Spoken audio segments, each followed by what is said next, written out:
નમસ્કાર દર્શક મિત્રો, કૃષિ દર્શન કાર્યક્રમમાં આપનું હાર્દિક સ્વાગત છે. મિત્રો, આપણા દેશની મોટાભાગની વસ્તી કૃષિ સાથે સંકળાયેલી છે. ગુજરાતની વાત કરીએ તો અહીંયા પણ છેલ્લા 2 દાયકામાં કૃષિ ક્ષેત્રે વિકાસની હરણફાળ જોવા મળી રહી છે. સાથે જ ઉત્પાદનમાં સાતત્ય જળવાય, મજૂરી ખર્ચ કાબૂમાં રહે અને સમયસર ખેતી કાર્યો પૂર્ણ કરી શકીએ અને ખેડૂતોને આધુનિક યંત્રો અને ઓજારો વાપરવા તે માટે પણ ખૂબ જ જરૂરી બન્યા છે. બાગાયત પાકની વાત કરીએ તો આ પાકોમાં યાંત્રિકરણની વિશેષ રૂપે હવે જરૂરિયાત રહે છે. ત્યારે આજની ચર્ચામાં આપણે વાત કરીશું બાગાયત ખેતીમાં યાંત્રિકરણ વિશે, અને આ વિષય પર માર્ગદર્શન આપવા માટે સ્ટુડિયોમાં આપણી સાથે ઉપસ્થિત છે હિરેન ભીમાણી સાહેબ. હિરેન ભીમાણી સાહેબની વાત કરીએ તો તેઓ મદદનીશ બાગાયત નિયામક રાજકોટ ખાતે ફરજ બજાવે છે. સાહેબ, આપનું ખૂબ ખૂબ સ્વાગત. નમસ્કાર. નમસ્કાર ખેડૂત મિત્રો. સાહેબ, દર્શક મિત્રોને જ્યારે આ વિષય પર આપણે વાત કરીએ છીએ તો સૌથી પહેલાં એ જણાવવું છે કે બાગાયત ખેતીમાં યાંત્રિકરણનું મહત્ત્વ શું કહેશો? ભારત એક આપણો વૈવિધ્યપૂર્ણ દેશ છે, કૃષિ પ્રધાન દેશ છે. બાગાયત ખેતીની જો વાત કરીએ તો અંદાજિત 400થી વધુ કોમર્શિયલ પાકોની બાગાયતની અંદર ખેતી કરવામાં આવતી હોય છે. આમ જુઓ તો એક મોનોટોનસ વર્કિંગ કલ્ચર કરતાં અલગ અલગ પ્રકારના પાકો અલગ અલગ ભૌગોલિક પરિસ્થિતિમાં લેવામાં આવે છે. એમાંય ખાસ કરીને બાગાયતની જો પર્ટિક્યુલર વાત કરીએ તો એની અંદર ફળ પાક, શાકભાજી પાકો, ફૂલ પાકો, મરી મસાલા પાકો, પ્લાન્ટેશન પાકો, સુગંધિત પાકો, ઔષધીય પાકો, આ ઘણા પ્રકારના પાકો લેવામાં આવતા હોય છે અને દરેક પાકની જરૂરિયાતો પણ અલગ અલગ હોય છે. છેલ્લા 10 વર્ષની જો વાત કરીએ તો ખાસ કરીને આપણા ગુજરાતની અંદર બાગાયત ખેતીમાં ઘણો એક મોટો એવો ઉછાળો આવ્યો છે. એના માટે સરકારશ્રી દ્વારા ખાસ કરીને નવીનતમ ટેકનોલોજીનું ડેવલપમેન્ટ અને ખેડૂતોને પ્રોત્સાહન આપીને એનું મહત્તમ લાભ લે અને આ ટેકનોલોજીને સ્વીકારતા થાય એ બાબતે સરકારશ્રી દ્વારા અલગ અલગ યોજનાઓ પણ મૂકવામાં આવતી હોય છે. બિલકુલ. ખાસ કરીને ટેકનોલોજીની અંદર જો વાત કરીએ તો ભલે એ પછી બિયારણ રોપાની હોય, વાવેતરને લગત હોય, પાક સંરક્ષણને લગત હોય, હાર્વેસ્ટિંગને લગત હોય, મૂલ્યવર્ધનને લગત હોય કે અન્ય કારણે લગત હોય, આ દરેકની અંદર એક જુઓ તો યાંત્રિકરણ તો બધાની અંદર થોડું થોડું પાયે આવે જ છે. યાંત્રિકરણ કોઈ આજકાલની વસ્તુ નથી. યાંત્રિકરણ જુઓ તો એ વર્ષોથી અને ઘણા દાયકાઓથી થતું આવતું હોય છે. યાંત્રિકરણ સાથે 2 વસ્તુઓ ખાસ જોડાયેલી પહેલાંના તબક્કામાં ગણીએ તો હતી. એક તો હતી માનવ શક્તિ અને બીજું હતું પશુપાલન. આ 2 મૂળ પાયાના જે ઘટકો કેવું હોય તો કહી શકાય કે આ 2 વસ્તુથી યાંત્રિકરણ થતું હતું.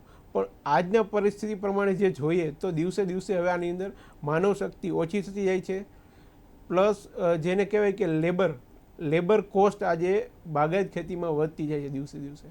ત્યાં ઉપરાંત પશુપાલનની વાત કરીએ તો પશુપાલન પણ દિવસે દિવસે અત્યારે પર કેપિટા અથવા પર ઘર આપણે ઘણું વાત કરીએ પ્રતિ ઘરે તો દિવસે દિવસે એ પણ ઓછું થવા માંડે છે.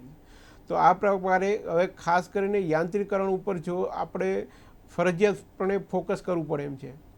તદુપરાંત બાગાયતી પાકોની જો એનો સ્વભાવ ગણીએ તો એ પ્રકારે છે કે અમુક બાગાયતી પાકો 1 વર્ષની અંદર જ 3 પાકો લેવાતા હોય છે. એટલે તમારી પાસે એક પાક નીકળે અને બીજો પાકનું પ્લાન્ટેશન થાય, વાવેતર થાય, એની વચ્ચે સમયગાળો પણ ખૂબ જ ઓછો હોતો હોય છે. તો આ 3 પાકો જો 1 વર્ષની અંદર લેવાના થતા હોય તો ત્યારે યાંત્રિકરણ આ જે પણ કાર્યો છે એના એ ફરજિયાત અને સ્પીડી થઈ શકે એના માટે યાંત્રિકરણ ખૂબ જ મહત્ત્વનું હોય છે. અમુક બાગાયતી પાકો એ પ્રકારના પણ છે કે જેમાં વર્ષની અંદર માત્ર એક વખત જ હાર્વેસ્ટિંગ આવતું હોય છે, એક વખત જ પાક આવતો હોય છે. તો આવા ખાસ કરીને ફળ પાકો, જેમ કે આપણે વાત કરીએ મેંગોની, તો આવા ફળ પાકોની અંદર ક્વોલિટી પ્રોડક્શન બહાર નીકળવું એના માટે જે પણ ઓપરેશન છે સમયસર કરવા પડે.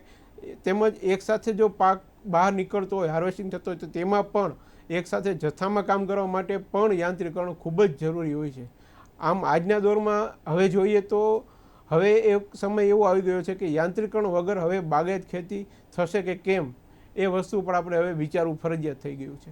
બિલકુલ. જ્યારે હવે આપણે વિચારીએ કે ભાઈ હાલની સ્થિતિ શું છે તો હયાત યાંત્રિકરણનું પ્રમાણ છે એ કેટલું છે અને શું શું શક્યતા આપ જોઈ શકો છો?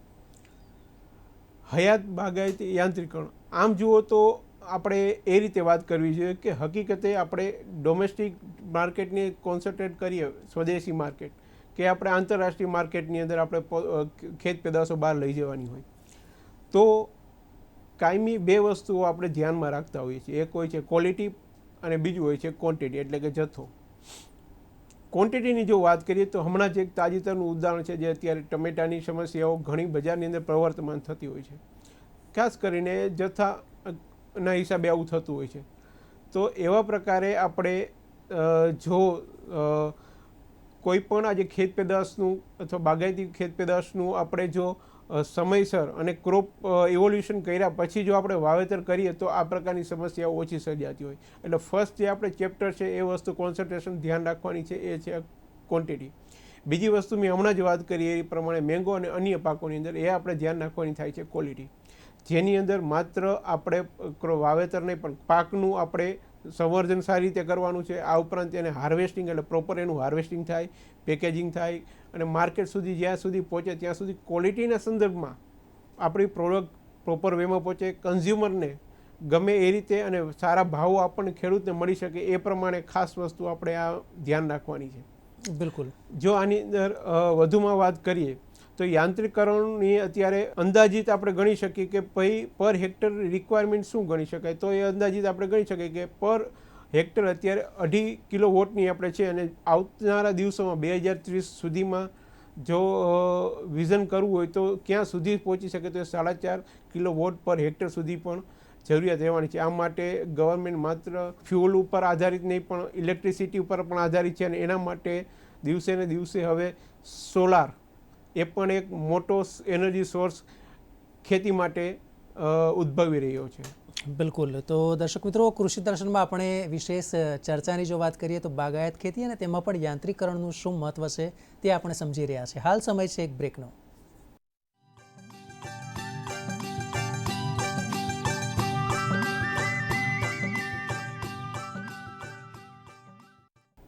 તો બ્રેક બાદ આપનું સ્વાગત છે. દર્શક મિત્રો, જે પ્રમાણે આપણે ચર્ચા કરી રહ્યા છીએ કે બાગાયત ખેતીમાં યાંત્રિકરણ કઈ રીતે શક્ય છે, શું શું કરી શકાય, અને ભીમાણી સાહેબ આપણને માર્ગદર્શન પૂરું પાડી રહ્યા છે. ચર્ચાનો દ્વારા આપણે આગળ વધારીએ. સાહેબ, એક બાબત આપણે દર્શકોને એ પણ જણાવી છે કે જ્યારે બાગાયતી ખેતીમાં યાંત્રિકરણની વાત કરીએ છીએ તો વૈવિધ્યસભર સાધનો કયા કયા છે કે જેનો અત્યારે વધુને વધુ ઉપયોગ થાય છે? આમ જુઓ તો જે હમણાં જ મેં વાત કરી એ પ્રમાણે અલગ અલગ પ્રકારના કાર્યો માટે અલગ અલગ પ્રકારની મશીનરીઝ ઉપયોગી છે. ખાસ કરીને જો પ્રારંભિક તબક્કાની વાત કરીએ, સાવ બેઝિકથી તો જમીનની તૈયારીથી શરૂઆત થતી હોય છે. ત્યારબાદ જમીન લેન્ડ લેવલિંગ કરવાનું થતું હોય છે, પાળા બનાવવાના થતા હોય છે. આ બાદ વાવેતર માટે વાવણીની અલગ અલગ મશીનરીઝનો ઉપયોગ થતો હોય છે. વાવણી બાદ અંદર જરૂર પડે ત્યારે આંતરિક કાર્યો કરવા માટે પણ જરૂર પડતી હોય છે. આ ઉપરાંત ત્યાર પછીના સંદર્ભમાં જોઈએ તો ખાસ કરીને દવા અને ખાતરનો છંટકાવ કરવા માટે પણ અલગ અલગ પ્રકારની મશીનરીઝનો ઉપયોગ થતો હોય છે. ત્યારબાદ આપણે જોઈએ તો હાર્વેસ્ટિંગનો જે પોર્શન આવે છે જેને આપણે લણણી કહેતા હોઈએ છીએ, તો એની પણ તબક્કાવાર અલગ અલગ મશીનરીઝનો ઉપયોગ થતો હોય છે. હાર્વેસ્ટિંગ બાદનો જે પોર્શન આવે છે મૂલ્યવર્ધન માટેનો થતો હોય છે, પેકેજિંગ માટેનો થતો હોય છે, અને બજાર પહોંચવા સુધીની જે અલગ અલગ પ્રકારની મશીનરીઝ છે આ બધાનો આપણે ઉપયોગ જાણવો જોઈએ, સમજવો જોઈએ, અને એના થકી જે આપણું લેબર કોસ્ટ છે ઓલ ઓવર એ કઈ રીતે એને આપણે ઓછી કરી શકીએ, તેમજ આપણે જે સ્વરૂપમાં બજાર સુધી જે વસ્તુ પહોંચાડવાની છે એ સારામાં સારી પહોંચાડી શકીએ અને સારામાં સારા ભાવો લઈ શકીએ. જે ગુજરાત સરકાર અથવા ભારત સરકાર આપણે કહીએ કે ખેડૂતોની આવક બમણી કરવા માગે છે, એમાંનો એક આ પાયારૂપ ભાગ ભજવી શકે એમ છે. સાહેબ, આપણે જે કહ્યું કે જુદા જુદા સાધનોની જરૂર પડે છે. જમીનની તૈયારીની વાત કરીએ, વાવેતર બેડ અને ધરુ કલમના રોપા તૈયાર કરવા, આ માટે જો વાત કરીએ તો વિશેષ રૂપે કયા સાધનો વપરાય છે? આમ જુઓ તો દરેક પાકની અંદર અલગ અલગ, મેં વાત જ અગાઉ કરી પ્રમાણે શાકભાજી પાકો, ફળ પાકો, ફૂલ પાકો, દરેક પ્રકારના પાકોની અલગ અલગ વાવેતર પદ્ધતિ હોય છે. પણ જો બેઝિક વાત કરીએ કે ભાઈ આપણે શરૂઆત જમીનની ખેડથી થતી હોય છે. ખેડ કરવાનું મુખ્ય કારણ એ પણ હોય છે કે જમીન આખી ખુલ્લી થાય, ખાસ કરીને ચોમાસા પહેલાં એટલે કે ઉનાળાની અંદર ગરમીના સંદર્ભમાં જોઈએ તો જમીન તપે, એની અંદર રહેલા અલગ અલગ પ્રકારના ઘાસ કે બીજો કોઈ બીજ હોય તો એનો પણ નાશ થાય, અને જમીન એકદમ ભરભરી બને. પ્લસ એના માટે ખાસ કરીને અલગ અલગ પ્રકારના પ્લાવનો ઉપયોગ થતો હોય છે. બીજો એક ભાગ હોય છે વાવેતર પહેલાંનો, ઘણી વખત જોવા મળતું હોય છે કે જમીન ઊંચા નીચી પ્રકારની પણ જોવા મળતી હોય, તો આ જગ્યાએ આપણે એમને લેન્ડ લેવલિંગ એના માટે અલગ અલગ મશીનરીઝ પણ આવતી હોય છે. ખાસ કરીને જે જગ્યાએ છૂટા પાણીનો આપણે ઉપયોગ કરતા હોય ડ્રીપ ઇરિગેશનને બદલે, તો એ જગ્યાએ જમીન અસમાન હોય હાઇટની અંદર, તો એના માટે પણ લેન્ડ લેવલિંગ માટેની મશીનરીઝનો આપણે ઉપયોગ કરતા હોઈએ છીએ. બિલકુલ સાહેબ, વાવણી, વાવેતર અને આંતરખેડ એ માટે જરૂરી સાધનો કયા? જમીનની અંદર વાત કરીએ, આપણે વાવણીની અંદર વાત કરીએ, તો વાવણીની અંદર ખાસ કરીને આપણે બે પ્રકારનું બાગાયતી પાકોની અંદર થતું હોય છે. એમાં ખાસ કરીને આપણે જો શાકભાજી કે મરી મસાલા પાકોની વાત કરીએ, તો આની અંદર એક આવે છે બિયારણથી, અને બીજું નાના નાના પ્લાન્ટ્સથી, એટલે કે ધરુથી પણ વાવેતર થતું. બિયારણથી જ્યારે આપણે વાવેતર કરતા હોય ત્યારે અલગ અલગ પ્રકારના સીડ ડ્રીલનો ઉપયોગ થતો હોય છે. સીડ ડ્રીલનો ઉપયોગ અને કરવો અથવા તો સામાન્ય માનવથી અથવા લેબરથી આપણે ડાયરેક્ટ ઉપયોગ કરવો, એમાં બેઝિક તફાવત શું રહેતો હોય છે? સીડ ડ્રીલથી આપણે જો વાવેતર ઘણીવાર કરીએ તો એની અંદર મેઇન ફાયદો શું થતો હોય છે કે જે પ્રતિ હેક્ટર કે પ્રતિ એરિયામાં આ પ્રમાણ આપણે જે રાખવું છે બિયારણનું, તેની અંદર આપણને વધારો અથવા ઘટાડો જોવા મળતો નથી. તે જ પ્રમાણે આપણે છેટ સુધી દાખવી શકીએ છીએ. જે ડેપ્થ સુધી આપણે, કે જેટલી ઊંડાઈએ જે બિયારણ વાવવું જોઈએ તેનો જ આપણે પરફેક્ટ સીડ ડ્રીલથી આપણે ઉપયોગ કરી શકીએ છીએ, જેથી આપણી ઉગાવાની જે રેશિયો છે અથવા પાછળથી જે વિકાસ થવાનો છે તે પ્રોપર થાય, અને પર એકર આપણું બિયારણ જો મહત્તમ આપણે પરિભાષામાં કહીએ કે ઓપ્ટિમમ લેવલ સુધી જો પહોંચી જાય તો આપણું જે કોસ્ટ આવી જોઈએ, તે ઘણીવાર એવું થતું હોય છે કે ખેડૂતો બિયારણ દોઢું અને ડબલ જથ્થામાં પણ લેતા હોય છે. તો સીડ ડ્રીલને આપણે જો વ્યવસ્થિત વાવેતર કરીએ તો હું માનું છું ત્યાં સુધી આપણે જે બિયારણમાં આપણે વધારો જે ખર્ચ જાય છે તે આપણે ઓછો કરી શકીએ એમ છીએ. આ જ રીતે જો પ્લાન્ટરની અંદર પણ તમે ઉપયોગ કરો તો આ પણ સારામાં સારા આપણે એની અંદર રિઝલ્ટ મેળવી શકીએ એમ છીએ. બિલકુલ. ભીમાણી સાહેબ, જ્યારે આ વ્યવસ્થાપનની આપણે વાત કરીએ છીએ તો એટલું જ જરૂરી છે કે પાક સંરક્ષણ માટે પણ સાધનોની જરૂર પડતી હશે, ખાતર વ્યવસ્થાપનમાં પણ તેની જરૂર પડતી હશે, તો આ બંને માટે વિશેષ રૂપે કયા સાધનોની જરૂર પડે? બાગાયતી પાકોની અંદર પાક સંરક્ષણ એ બહુ પેચીદો વિષય ગણી શકાય, સૌથી અઘરો વિષય ગણી શકાય, કારણ કે સામાન્ય રીતે અન્ય પાકો જેવા કે કઠોળ પાકો અથવા ધાન્ય પાકોની સાપેક્ષમાં બાગાયતી પાકોની અંદર એમની પાકની કેર લેવી એ બહુ જ જરૂરી રહેતી હોય છે, અને એના માટે આપણે આઈપીએમ અને આઈએનએમનો ખૂબ જ મોટો રોલ રહેલો છે. એની અંદર જો વાત કરીએ પાક સંરક્ષણના સાધનો, તો અત્યારે ખાસ કરીને મેન્યુઅલ સ્પ્રેયરનો બહુ ઉપયોગ થતો હોય છે, અને અત્યારે હવે નાના નાના ખેડૂતો હોય તે બેટરીવાળા પંપનો પણ ઉપયોગ કરતા હોય છે.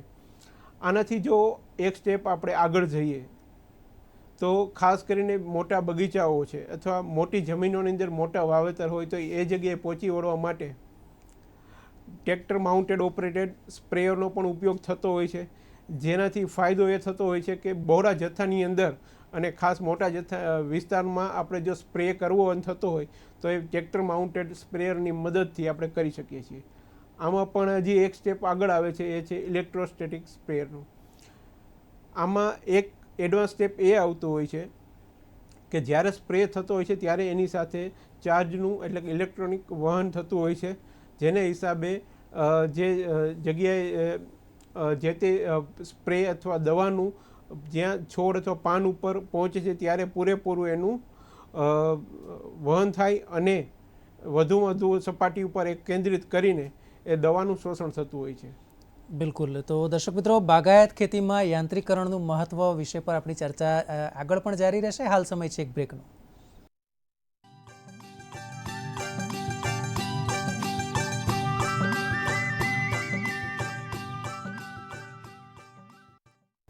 તો વિરામ બાદ આપનું સ્વાગત છે. ચર્ચાનો દોર આપણે આગળ વધારીએ. ભીમાણી સાહેબ, જે પ્રમાણે આપણે વાત કરી કે જ્યારે વાવણીનો સમય હોય ત્યારે અલગ યંત્રોની જરૂર પડે છે, ગ્રોઈંગ સ્ટેજ ઉપર ક્રોપ હોય ત્યારે અલગ જરૂર પડે છે, અને ત્યાર પછી કાપણીના સ્ટેજની વાત આવે, લણણીની વાત આવે, ખોદકામ કરવાની વાત આવે, કાપણીની વાત આવે, એ સમયે કયા સાધનોની જરૂર પડે? આમ જુઓ તો હાર્વેસ્ટિંગના સમયે અલગ અલગ પ્રકારના હાર્વેસ્ટિંગ અથવા રીપરનો ઉપયોગ થતો હોય છે. આપણે વસ્તુ એક જ ધ્યાનમાં રાખવાની છે કે જેવી રીતે આપણે વાવેતર કર્યું ત્યારે પણ જે યોગ્ય પદ્ધતિમાં વાવેતર કર્યું બિયારણ અથવા જે ધરુને જે યોગ્ય સ્વરૂપમાં આપણે વાવેતર મશીનરીથી કર્યું છે તે જ પ્રકારે એની લણણી અથવા હાર્વેસ્ટિંગ પ્રોપર વેમાં થવું જોઈએ, જેનાથી આપણી ખેત પેદાશો જે છે એ જેટલી આપણી ખેતરની અંદર છે એમાંથી આપણે તમામ ખેત પેદાશોને હાર્વેસ્ટિંગ એટલે કે એનું હાર્વેસ્ટિંગ કરી શકીએ, લણણી કરી શકીએ અને આપણે એનું આગળના જે પોર્શનમાં કરી શકીએ. ઘણી વખત એવું થતું હોય છે કે જ્યારે લેબરથી કામ કરવામાં આવતું હોય છે ત્યારે એનો અમુક ભાગ, અમુક પોર્શન ભલે નાનો પણ હોય પણ અમુક ભાગ આપણે એની પાછળ આપણે છોડી દેતા હોય છે, જેથી કરીને આપણે હાર્વેસ્ટિંગ માટે જે ગવર્મેન્ટ દ્વારા જે ભલામણો કરવામાં આવે છે, જે યુનિવર્સિટીઝ દ્વારા ભલામણ કરવામાં આવે છે, તે તમામ પ્રકારના હાર્વેસ્ટર અથવા રીપરનો આની અંદર આપણે ઉપયોગ કરવો જોઈએ. બિલકુલ. અને એક સમય પછી એવો પણ આવે કે જે આપણો પાક છે એ તૈયાર થઈ ગયો અને હવે આપણે તેને બજારમાં માર્કેટિંગ માટે મૂકવો હશે, એટલે હવે આપણને જરૂર પડશે પેકેજિંગ માટે. તો વિશેષ રૂપે ગ્રેડિંગની વાત હોય, પેકેજિંગની વાત હોય, વેલ્યુ એડિશન મૂલ્યવૃદ્ધિની વાત હોય, તે માટે કયા સાધનોની જરૂર પડે? ખૂબ જ સરસ પ્રશ્ન છે અને મારા ખ્યાલથી ખેડૂતો માટે સૌથી અગત્યનો પ્રશ્ન પણ ગણી શકાય, કે કારણ કે આજે કોઈ પણ આપણે ખેત પેદાશ હોય, ખાસ કરીને ફળ પાકો હોય, દાડમ હોય, તેની અંદર આપણે જો ગ્રેડિંગ અને પેકિંગ ખાસ કરીને જો એ પોર્શન ઉપર આપણે કામ કરવાનું શરૂ કરીશું તો આપણે, મને લાગે છે ત્યાં સુધી આપણે દરેક પાકને અલગ અલગ માર્કેટમાં અલગ અલગ રિક્વાયરમેન્ટ પ્રમાણે મોકલી શકીશું. આ ઉપરાંત જો 3 થી 4 ગ્રેડની અંદર આપણે માલ પકવતા થશું તો ત્યારે કદાચ આપણને પણ એવો અહેસાસ થશે કે વધુમાં વધુ કયો ગ્રેડ આપણા ખેતરમાં પાકે છે, તો આપણે સારામાં સારા ગ્રેડ ઉપર જવા માટે આપણે શું કરવું જોઈએ. બીજી વસ્તુ છે કે આના માટે પર ઝાડ ઉપર પણ આપણે એક માન્યતા આપણી વધુ પાક લેવાની થતી હોય છે, પણ એને બદલે સારામાં સારો ગ્રેડ આપણા પર ઝાડ ઉપરથી કેટલો નીકળે છે એ બાબતે પણ આપણે આની તરફથી ચિંતિત થતા થશું. તો આ માટે અલગ અલગ પ્રકારના શોર્ટિંગ ગ્રેડિંગના સાધનો, આ ઉપરાંત મિનિમલ પ્રોસેસિંગની જો વાત કરીએ તો એની અંદર આપણે આવે છે કટર આવે છે, સ્લાઇઝર આવે છે, જ્યુસર આવે છે, કે જેનું આપણે બાગાયતી ખાસ કરીને ફળ પાકોની વાત કરીએ તો એને મિનિમલ પ્રોસેસ કરીને આગળ આપણે કેવી રીતે એનું સેલ કરી શકીએ નાના નાના પેકિંગમાં કરીને, એનો પણ આમાં સમાવેશ થાય છે. મૂલ્યવર્ધન એટલે કે આપણે જે વેલ્યુ એડિશન કરી શકાય, કે કોઈ પણ આજે 2 થી 3 બાગાયત પેદાશો જેમ કે અથાણું કરી શકાય કે જામ જેલી પણ કરી શકાય, તો એનું વેલ્યુ એડિશન કરીને બજારમાં આપણે કઈ રીતે મૂકી શકીએ એના માટેના પણ અલગ અલગ ડિફરન્ટ સાધનો પણ આની અંદર સમાવેશ થતો હોય છે. ગવર્મેન્ટની અત્યારે એક સારી સ્કીમ ચાલે છે એ સેન્ટ્રલ ગવર્મેન્ટ દ્વારા અને ગુજરાત સરકાર દ્વારા PMFEની, જેની અંદર વ્યક્તિગત લાભાર્થીને પ્રોસેસિંગના સાધનો માટે જો વસાવે તો એ 30 લાખની સામે 10 લાખ રૂપિયાની સહાય કરવામાં આવે છે. આ ઉપરાંત આપણે જે હમણાં વાત કરી અલગ અલગ પ્રકારના સાધનોની, એની દ્વારા બાગાયત ખાતા દ્વારા પણ દર વર્ષે આઈ ખેડૂત પોર્ટલ ઉપર તમે અરજી કરી શકો છો. તમામ યાંત્રિક સાધનોની અંદર જે અલગ અલગ આપણે વાત કરી, લણણી કરીએ, વાવેતરની વાત કરી, ક્રોપ પ્રોટેક્શનની વાત કરી, મૂલ્યવર્ધનની વાત કરી, આપણે ઇવન આપણે વજન કાંટામાં પણ બાગાયત ખાતા દ્વારા સહાય આપવામાં આવે છે. તો આ સહાયનો ઉપયોગ આપણે પ્રોત્સાહન રૂપે લેવો જોઈએ લાભ, અને આપણા જે ખેતી જે કરતા હોઈએ છીએ એની અંદર આપણે થોડીક દરેક પ્રેક્ટિસની અંદર એક સ્ટેપ બાય વન સ્ટેપ આપણે એની અંદર આપણે ઇમ્પ્રુવમેન્ટ કરવું જોઈએ. બિલકુલ. ભીમાણી સાહેબ, જ્યારે આ સાધનોની આપણે વાત કરીએ છીએ તો કેટલાક સાધન એવા છે કે જે આપણે કહી શકીએ કે સ્વયં સંચાલિત છે, તો એ સાધનો કયા અને એનાથી ખાસ કરીને ખેડૂતને શું ફાયદો થાય? સ્વયં સંચાલિત ઘણા પ્રકારના સાધનો છે. ખાસ કરીને આપણા દેશ કરતાં વિદેશની અંદર આ પ્રકારના ઘણા સાધનો જોવા મળતા હોય છે. યુટ્યુબ ઉપર પણ આપણે આ પ્રકારના સાધનો સર્ચ કરી શકતા હોઈએ છીએ. ધારો કે આપણે ફ્રૂટ હાર્વેસ્ટર એટલે કે એ પ્રકારના રોબોટિક સેન્સવાળી પણ ઘણી મશીનરીઝ આવતી હોય છે જે ઝાડ પાસે જઈને જે રાઇપનિંગ એટલે કે પકાઉ ફળ હોય છે તેને જ હાર્વેસ્ટ કરે છે. આ ઉપરાંત ફ્રૂટ હાર્વેસ્ટર અને ગ્રેડર એ કમ્બાઇન મશીનરીઝ પણ આવતી હોય જે ફ્રૂટ્સ જે ટ્રી પાસે જઈને તમામ ઝાડ સાથે લાગીને આ મશીનરીઝ અને ટ્રી ઉપરથી તમામ પ્રકારનો ફળો હાર્વેસ્ટ કરે છે. તુરંત હાર્વેસ્ટ થયા બાદ એનું અલગ અલગ પ્રકારે ગ્રેડિંગ થઈને જો એ પ્રકારના ફળોને વધારે પ્રોસેસની રિક્વાયરમેન્ટ ન હોય તો ત્યાં ને ત્યાં ફાર્મ ઉપર જ એનું પેકિંગ થઈને બજાર સુધી પહોંચતી હોય છે.